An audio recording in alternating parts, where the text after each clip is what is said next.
ആലുവ മഹാശിവരാത്രിയുമായി ബന്ധപ്പെട്ട ഒരുക്കങ്ങൾ വേഗത്തിലാക്കി തിരുവിതാംകൂർ ദേവസ്വം ബോർഡും സജീവമായി.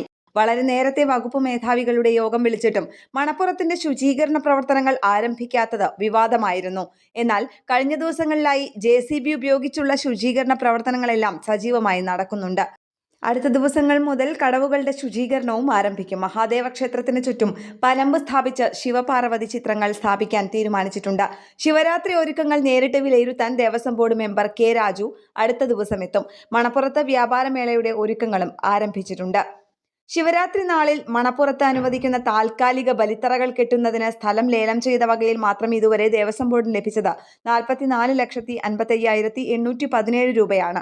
തറകൾ 16,600 രൂപ മുതൽ 2,91,000 രൂപ വരെ ലേലത്തിൽ വിളിച്ചിട്ടുണ്ട്.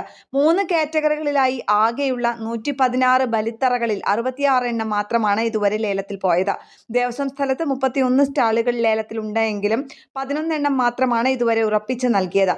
മുൻവർഷത്തേതിൽ നിന്ന് 10% തുക കൂട്ടിയാണ് വിളിച്ചത്. അവശേഷിക്കുന്ന ബാലത്തറകളുടെയും സ്റ്റാളുകളുടെയും ലേലം നാളെ രാവിലെ നടക്കുമെന്ന് Manappuram Devaswom administrative officer R. Hariraj പറഞ്ഞു. ന്യൂസ് ഡെസ്ക് കേരള പ്രണാമം.